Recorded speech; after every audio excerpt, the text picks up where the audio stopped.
Jenny Slate, how are you doing this evening? I'm hanging in. True COVID fashion, doing the Zoom. Absolutely. It has definitely rocked our world for a little bit. And I think that everybody, especially people in the arts, are just having a really difficult time. You know, we're all wanting to be back out there among people and you know, now we have found another way to share our voice, our music, and that's why we're here today, right? I'm so excited because we're going to be able to share a song with everyone out there, and it helps us give a platform to talk about what's going on in the world. And a little background, I started an idea in my head a while back, and I decided to call it Good Grief. And I ended up writing about 5 or 6 songs that I had already had mixed, and they were ready kind of to go right before the whole pandemic happened. And so in the middle of that, I kind of went, well, I have some time now. I want to just kind of really tell the story of why I wrote this song. And for me, for those who would not know, it was because I'd lost my husband like 4 years ago. And it'll be like 5 years coming up in February. So it was kind of like, where am I at now with my grief? And the idea of good grief, how do you find good grief in a song? And I remember thinking, I've got to talk to Jenny about this. And you and I started having a conversation about grief and kind of things we were going through. And you were like, well, have you got a song for that yet? And if not, I remember you going, let's write it. You know? Yes, absolutely. I remember that day really well. I think it was towards the beginning of lockdown. Yeah. And you had been texting me, giving me an update, and when you dropped that title, Good Grief, I just was like, oh, that is one of the best titles I've heard in a long time. Oh. So that was so cool, and just something that an issue that I have been living in the thick of, in the valley of for a while. So I was so excited to be able to write with you, even though it was via Zoom and we couldn't get together and hug each other. Yeah, but that's been the great thing. We have a lot of stories to tell. Oh, yeah. Talking about it. Absolutely. I feel like it added to the song and the whole topic of grief too, just grieving close connection, and, you know, so much went into it. I mean, that day that we texted about Good Grief, you know, like I say, I'd been walking through that grief journey for a while. I had lost my dad around the same time that you lost Joey. And I don't know, coming on the upper, we both were talking about that, like the cycle of grief. And we've both felt that complete cycle really over that loss, now that it's been so many years, and like that we were coming out of it. But for me, going right back into it with my mom, it's a different kind of grief. My mom has been battling dementia. And so at that time when you texted that, I'd really been beating up on myself for grieving her when she's still here. And so just all those raw feelings of the clarity and the vibrance of my mom not being here anymore, but her essence is here. And so just trying to understand that, and understand that really with dementia, and I've been told this, and I've been told to prepare my heart for this, that you will grieve twice with dementia. You grieve the loss of their personality, and then again, you will grieve their loss. And little did I know that when we wrote this, that just a few weeks later, my mom would be going into hospice. And so sitting here today, I am very raw and vulnerable, and I'm so grateful for you, Laurin, to pull me out of my pit and give me a reason to wash my hair. You know, I was going to say, I mean, it's so personal, and it's so hard to share a lot of times your story of what you're going through, and I think it's so great that that you're able to, because not only will it help others, it helps you heal. Yeah. And being in the rawness of it, and I know, unfortunately Joey had cancer, so you're also going through I went through the hospice cycle with him as well, and it's just another personal thing that I feel like if we let out and are able to talk about it, unfortunately you find that there are a lot of people going through that same thing, and it helps to know what your story is, So I know for us. Oh yeah, I was gonna say, I know for us, we really bonded over that. Grief has been a glue for our, not just our songwriting relationship, but our personal friendship too. And I have been forever grateful to you for being able to be real and vulnerable with each other and process all of this heaviness together. It really helps. And that's probably my favorite thing about this song, is that it really, it took all those thoughts that you're jumbling around and feeling, and it made sense of them. And yeah, I think that we both, it'll be fun to think back on some of the lyrics and the things that we're coming up with, and then where they got to, because it solidified. I have to say one little thing though, Jenny. Over the years, she's, all of you out there have to know that she's an amazing singer as well as an amazing human being. She just has a heart of gold.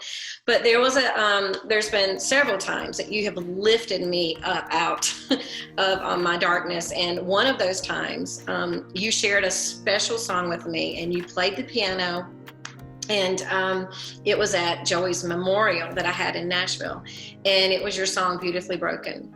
And at the time, you were just singing it, and then you were like, I'm like, can I get a copy of that? And you were like, well, yes, but there's a lot of great things happening with this song.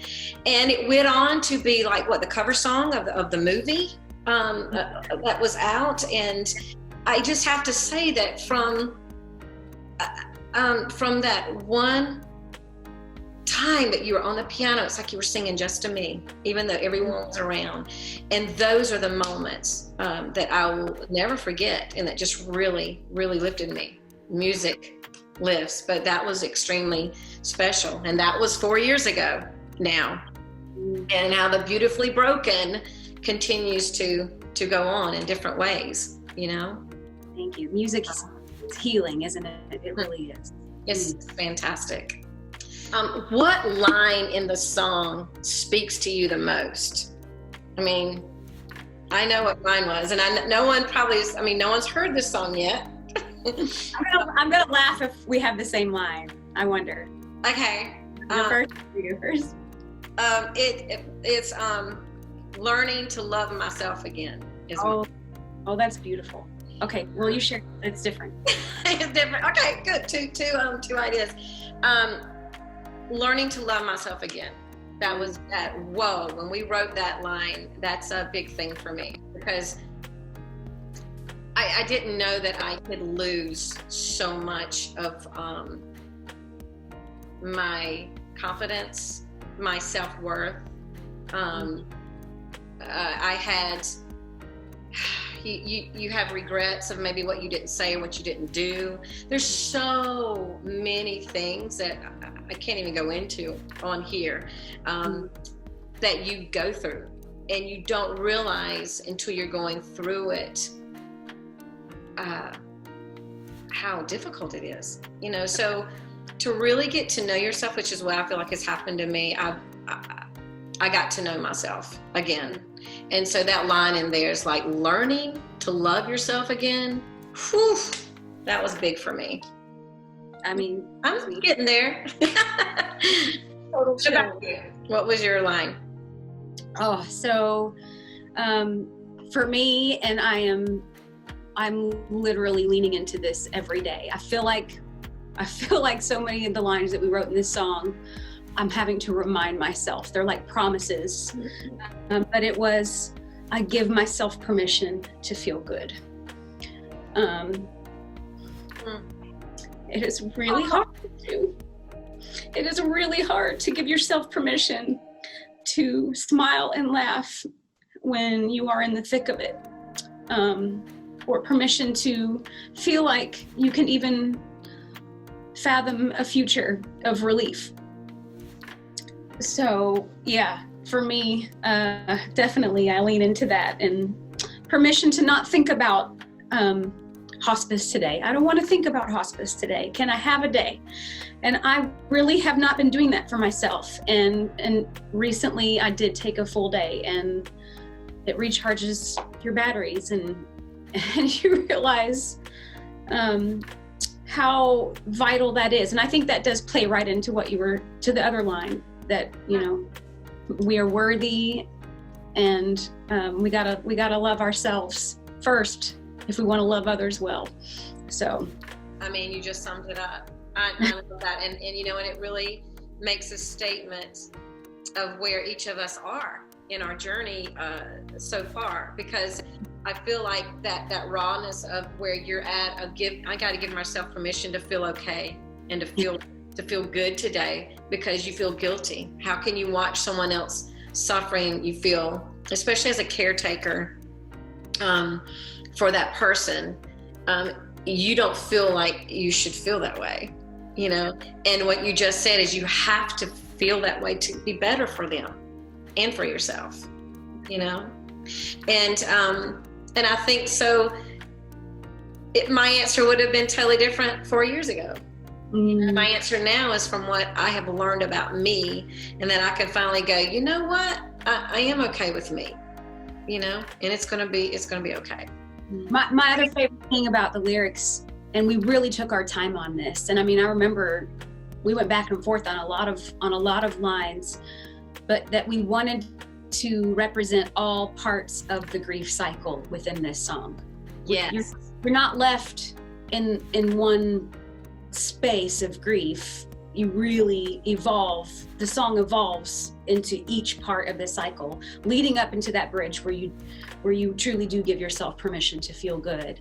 And then that is where it feels like, well, now I'm grieving well. And so good grief became a whole nother meaning for that final chorus. Even though we're singing the same words, it shifts as you grow with the singer. What does it mean to have good grief, and why is it important? Oof. Well,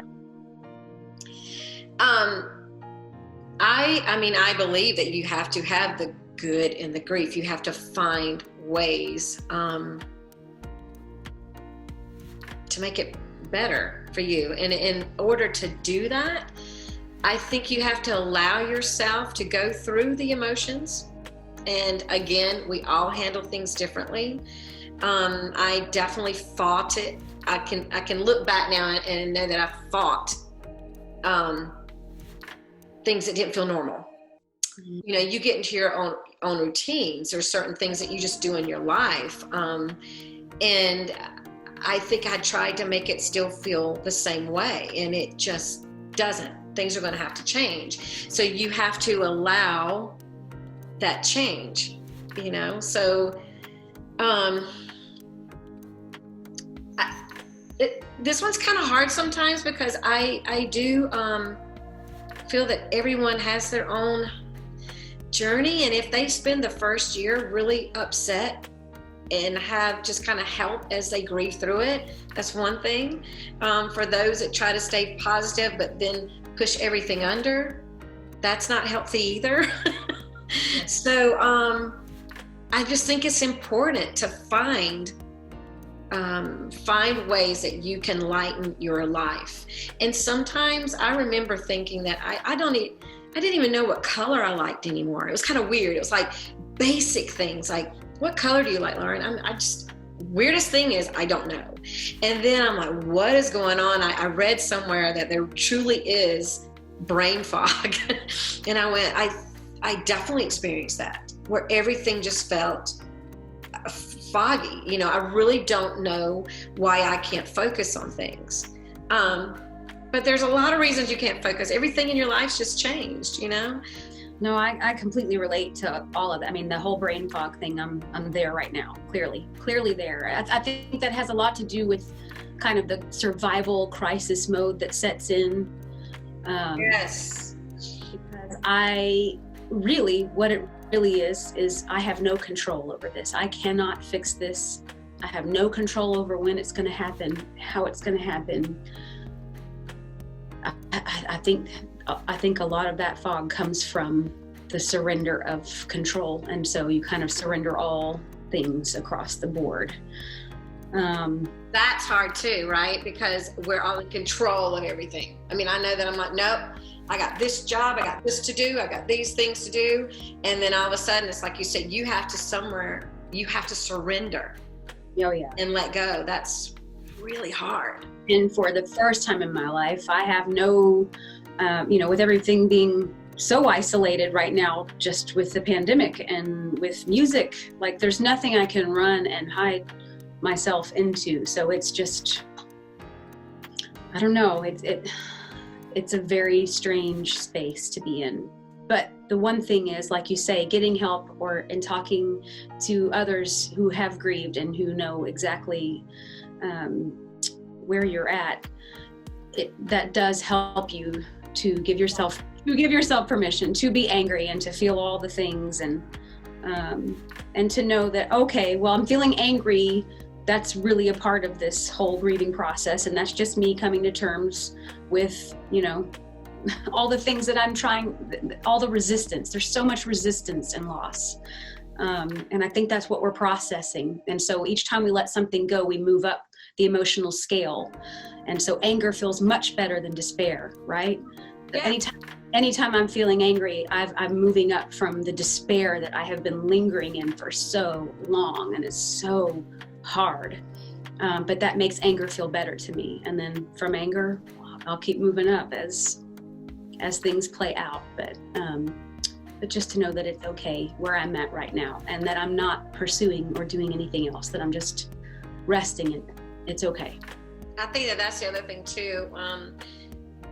I mean, when things start to hit, and you hear, there's unfortunately so many people that are losing people. I mean, I've heard of many this week, whether it was a parent, whether it was someone in an accident, and you just go, a son, I'm like, wow, it's just, until it hits you, it's different now. When I hear it now, since I've experienced it, it's just a different feeling for that person, because you know what they're going through, and I don't think I knew before, which kind of leads to that people don't know what to say or do, Yeah, sure. When people don't know what to say, when people are hurting, you don't have to say anything except acknowledge, I know you're hurting, I see you, and validate your feelings. But you don't have to go into a full conversation if you don't want to. It's just being recognized that you were going through something. I think is helpful. Absolutely, yeah. And I mean, the great thing, especially with you and in writing this song and in our conversations, is when you find a friend that you can confide in, and that we don't have to stay in that sadness. I mean, for me right now, I'm just so tired of being sad. Yes. So tired of being sad. And you want to feel understood, and it's just hard to give the same narrative over and over. Yes, I'm going through a really hard time, but to have to explain that again and again, and then feel that maybe you're obliged to go straight there with your emotions and your grief and your tears every time that you're sharing your testimony or your story or what you're walking through with somebody. Yeah. That can get hard. And so I think a lot of people kind of, recluse themselves, or, just can't, I don't know. It's a hard space. And it's nice when you find those relationships that it's just an understood thought. You understand exactly where I'm at, and I don't have to be that for you. And instead we can smile about any little thing, and it's relief from it all for a moment. Permission to be okay for a moment. And I think a lot of people are, I mean, especially right now, collectively, I don't think there's a human being on the earth right now that is not experiencing and encountering loss right now, whether that's physically or with their schedules or with their dreams or with their 2020 plans. I think right now, grief is such an important topic for us to learn to be open and vulnerable about, and that it's okay, and that when you share, you're helping someone else, and in turn, that is how we heal. So true, so true. And that we all need a little, I don't know, hugs. We need hugs. We need real hugs. So true. I don't, we were not created to be isolated. That is on point. And I think that is contributing to how hard it is to process the grief right now when we can't be together, for sure. I agree. Thank you for sharing this process with me. I couldn't have done it without you, Jenny. Not true. Thank you for being willing to share your testimony and your story, and what a great series that you've come up with. And I really think that this is just the start for it.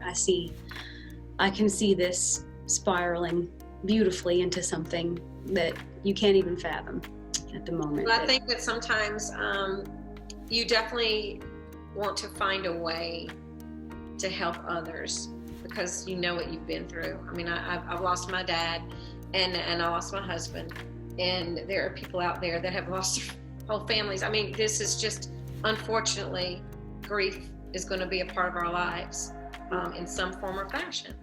And I hope that we can try to stay on the lighter thing, and as we're lighter side of it, and as we're here on earth and still living, that we find a way to connect with people and hopefully help. And I think good grief and telling stories about songs is my way, not only of helping me heal, but to tell a story in hopes that, it resonates with someone else. It's beautiful. Music heals, and conversation like this is just balm for the soul. So thank you so much for putting it together. Thank you so much for joining us. I hope it opens up the conversation and that you have some good grief in your life. Bye. Bye. Thank you so much.